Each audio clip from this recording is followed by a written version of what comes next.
Howdy Indycar fans. Today is September 11, 2018, which, as we all know, is also a day of remembrance. So, before I proceed with the latest news and stand-up, let us pause for 40 seconds of silence in honor of this day, along with people like John Ritter, Andy Whitfield, Alexis Arquette, and Formula One's Ronnie Peterson.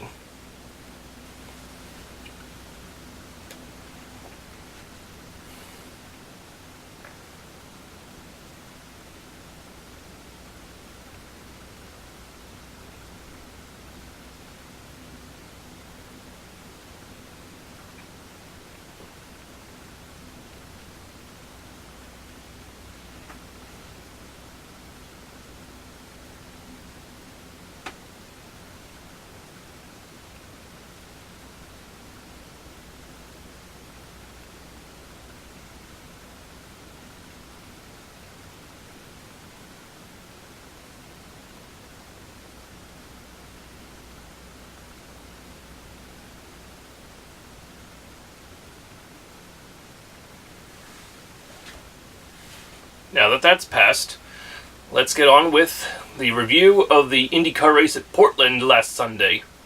What a race, huh? And who would have thought that the first lap we had an accident? Marco's car flipped out, but at least he didn't. And who would have thought Scott Dixon would emerge from that dust cloud unscathed?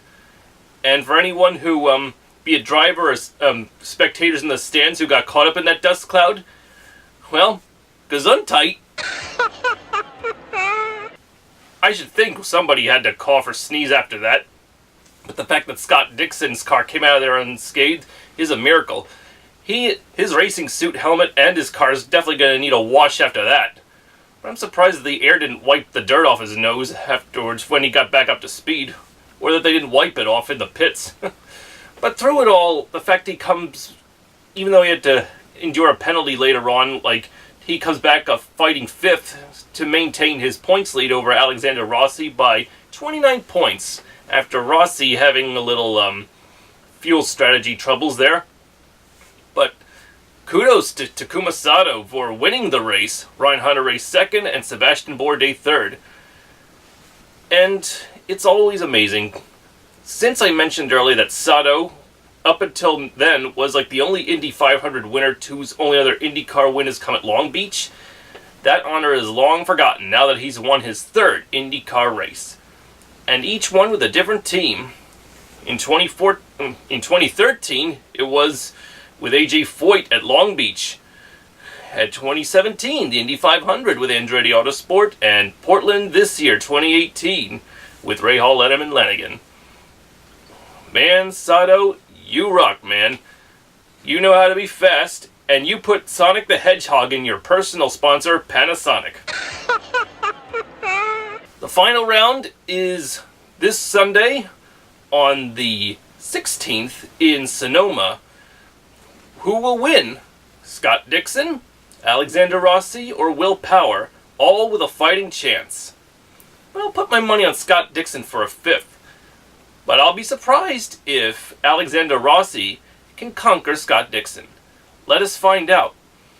And since I mentioned Ronnie Peterson earlier, yes, he died on September 11th, 1978. 40 years to this day. That's also why I said 40 seconds. I remember for this year's Italian Grand Prix, it's amazing that Marcus Ericsson, his fellow countryman, crashed heavily on the front stretch at Monza this year during practice. Thank God he was okay, but thoughts of Peterson came back to mind. As a result, it's thanks to Peterson's first lap accident that took his life that why now standing start races have a starting car, or a safety car, sitting right behind the starting grid, so they can properly assess damage. Pretty innovative, and it's all because of Ronnie Peterson's death that this happened. But it's also thanks to the fact that I have a big fascination with Sweden, like Ronnie, that my personal car is a Saab, and I'm hoping someday to get a 2017 Volvo S60. And while I celebrate, I have some Swedish fish to celebrate. As for Ericsson Sauber teammate Charles Leclerc, who was lucky to get away with his life after the Belgian Grand Prix. Thank God for that halo. He is heading to Ferrari. Kimi Räikkönen's out of Ferrari and heading to Sauber in 2019. With one race to go in the IndyCars, let's see who will take the championship at Infineon Raceway. The final round for the IndyCars is about to beckon. Also, this year's Indy Lights champion, Patricio O'Ward of Mexico, and his Andretti Autosport Indy Lights teammate Colton Herta are headed for Harding Racing, their IndyCar debut at this very race. So it'll be interesting. If Patricio O'Ward can actually win his race and win it cool, that's how you make a Mexican chili. And we will see if Harding will pick him up next year, as well as Colton. Still no word about Fernando Alonso, what his plans are, but he's heading like that Barber Park test. I'm sure that got him excited. As for Tony Stewart, these rumors coming about for next year, it's off. But he's still interested in doing IndyCar sometime. So with this 49-year-old former stock car champion going back to Indy, when will it happen? If it will, only time will tell. But I hope he comes back, because if I were in his shoes, I'd dedicate that win, if he won it, to Scott Brayton. Reasons aside, it's a long story I shall explain later.